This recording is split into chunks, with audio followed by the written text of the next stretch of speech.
Hello everyone and welcome back to the channel. As you can see, today we're in the kitchen and we're going to start the mini kitchen makeover basically. A few of you noticed a few weeks ago when I filmed the kitchen that there's a few issues with it. Basically, the first thing is the paint has all come away from the bottom of these like paneling bits, and because we're in the winter, some bits have expanded, leaving like white gaps. So what we're going to do today is quickly touch up the kitchen with some paint. I am going to get it professionally sprayed in a few weeks time, but I just think because I'm filming this all the time, I don't like how it looks in the background. So we're going to give it a quick touch up today. I'm going to scrape away all the old bits with my good old paint scraper. I don't have any new silicone though, so we're not going to silicone anything, but just going to give it a retouch, and then I think I'm going to style the kitchen with you guys as I've just had to clean it all out. So yeah, this video should be quite fun. I've never filmed anything like this before, so hopefully you guys like it. I've just realised as well, I'm not intentionally in the kitchen colour, but I seem to have dressed in the wall colour and the cupboard colour. So I might blend in, I'm not too sure how well I'm going to show up, but I've only got a really old pot of paint. I do get so many questions asking what was the paint finish that we chose. So the colour was Preference Red by Fire and Ball and the finish was Modern Eggshell. You can tell it gives a more of a sheen to the finish basically, and it's the best one that I have found for kitchen cabinets because you basically just wipe it clean. The dead flat that we have everywhere else in the house is a beautiful finish of paint, but once something gets onto it, you can't wipe it. So if you're thinking about paint finishes, just keep in mind the finish really does affect, first of all, how it looks, but it affects like the way you live in it basically, because you can't get the walls dirty. I'm looking at the skirting boards now, and obviously anyone that has a dog realizes that skirting boards get dirty very quickly, and we're just gonna have to repaint them basically after wiping them. So just think about your paint finishes before you paint anywhere in your house. I would say this is a really good paint finish for cupboards and also bathrooms. We've used it in our bathroom as well. So without further ado, let's get started before I keep rambling on. I'm going to grab my paint scraper and scrape away all Chad's wonderful painting of our countertops, because I will say Chad's not the best painter. Isn't that? You are. I'm amazing at painting. You painted that. Yeah, true. I'm going to take you in a little bit closer, but these are the bits I'm talking about when I say the wood is expanded. This bit is actually broken, so I'm going to have to fill that with some wood filler and then repaint all of these. But basically every winter, because it's so cold outside, the wood contracts and expands, and this has happened a few times. So think about that as well when you're doing paneling in your kitchen. Upstairs in the bathroom, we don't have that same issue because we chose a water-resistant MDF. These are just, what are they called? They're board and batten panels from B&Q, and they're not water-resistant. So maybe that was a bit silly and we should have done that, but we know for next time.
Okay, so I think I'm happy with how it's looking at the moment. I'm gonna leave it for now, purely because, like I said, I'm gonna get someone to professionally repaint it, and I'm not going to bother with the silicone. So I'm going to leave it like that for now. It's not perfect, but it is better than what it was like before. And as I said, I was just staring at it every day, so that's made me slightly happier. But now we're just going to get to popping everything back and styling the kitchen. And I'm also going to try and film something for my Instagram. So again, if you guys aren't following me on Instagram, I'll leave the link down below. But I'm going to be posting a lot more like home styling content on there. So head on over there. I know probably a lot of you are going to see, but there's paint all over these windows. I don't know whether I want to paint the windows. I know some people paint their windows different colours. I think maybe painting the windows would be quite a cool idea, but I'm not sure how I feel about painting plastic. So we did actually get paint on them, obviously, when we painted the kitchen, and we're quite messy painted. So whether I can get the person to come and do that when we actually get the kitchen resprayed, I'm not too sure, but I'm not too opposed to getting it actually changed to a different colour. But let me know your thoughts on painting UPVC windows. I'm not sure how I feel about that. Anyway, let's get to styling. The first thing I like to have in the kitchen are these huge Hungarian chopping boards. We actually found these from Sunbury Antiques Market, and I think they were around 40, 50 pounds each, maybe 60. I think I made a video on that when we went. Did I make a video? I think I made a video when we went to Sunbury, so I might try and link it below again if we have that video. But these I like to just have in the kitchen, mainly to hide the plug sockets, but I think they just add a bit of texture on the wall, and it breaks up the red quite a lot, because obviously the red is quite a strong colour. So those chopping boards for me just break the lines a little bit. Next thing I'm going to do is pop this old copper pan just on the wall here. It has actually made a mark, and I do need to repaint this as well. So this one is just going to be placed here. The goal for the new kitchen is to have a lot more things hanging. So on the back walls, I want to have pots and pans, but I think over here, it looks quite nice. And I'm just going to add in, we also bought this garlic from Burford Garden Centre. It's on an S-shaped hook, and I'm just going to pop it on one of these things here. And I just like how that looks quite kitcheny.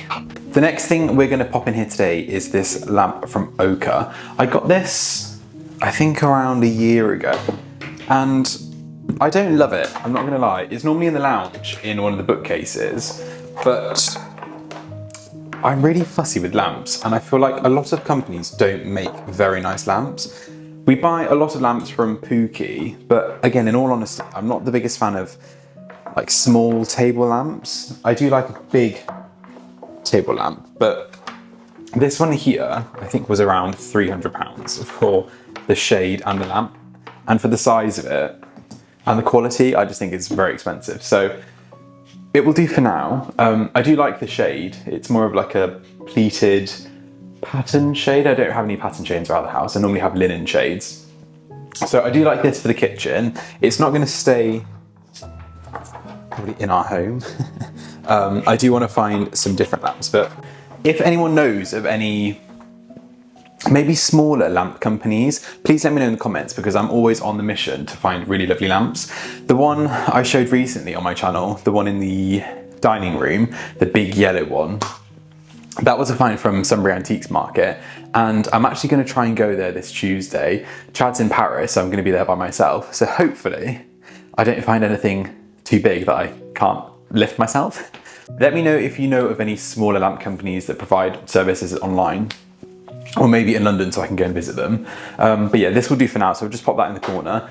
On this side, I'm just going to pop some other big chopping boards. These are antique, so they are quite stained over the years, but I quite like them. I've got two, one big, one small. They were from the Cotswolds, which I recently showed on the channel as well. I'm just going to pop this antique scale that we found also in another shop in the Cotswolds. This we've had for around 2 years. I think my mum bought this for us. Did Mum buy that for us, or did we buy that? I don't know. Chad found it, Mum bought it for our, I think it was a Christmas present she bought it. I think it was it like £40? 60, it was £60 apparently. So that's gonna go in that corner. I ordered this cute little egg holder that's normally full of eggs on eBay. It's cast iron and it has a little chicken on the top, which I think is really cute. So this is normally full of eggs, but we've run out today. So that's gonna go in that corner. I would say I'm not 100% on everything that we have here, but when I'm styling things and when I'm looking at what I want to buy, I like little things that normally provide a purpose. So these little egg holders, the scales sometimes we use, the chopping boards obviously we use all the time. Those ones we don't use because they're like a bit rotten, but they look cool decoratively. And then things like this, good old pestle and mortar. I can't tell you how heavy this is, it's solid marble, but we use this all the time when we need to use a pestle and mortar. I don't think I'm gonna put this up here today because I've not got enough room. So maybe this window I find really hard to style. I've only got plant pots that I put up here, but I'm obviously missing a blind up here. The reason I haven't chosen a blind yet is because I'm really fussy on fabrics. It's the same as the curtains in the whole house.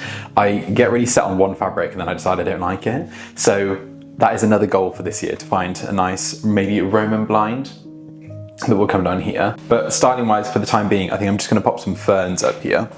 I've got this asparagus fern that I showed you guys recently. It hasn't grown a lot. Maybe I'm not watering it enough. I know they need quite a lot of humidity, asparagus ferns, so maybe it just doesn't like the kitchen. And then I think I'm gonna move this fern into the kitchen from the lounge, just because I think the kitchen needs a bit of greenery. This trug I absolutely love. I can't tell you how long I've been trying to find a trug for that wasn't like £80. This one I think was around 20, 30 pounds from my antique shop in, where is it? In Enfield, I think we got this. It's about an hour away from us, but this is really cute. It's an old willow antique trug. So I've just filled it with all my veg. Chad and I like to put onions, garlic in here that we actually use. And I think it just looks quite sweet on the window. And then finally, for the time being, I'm just gonna use these hellebores.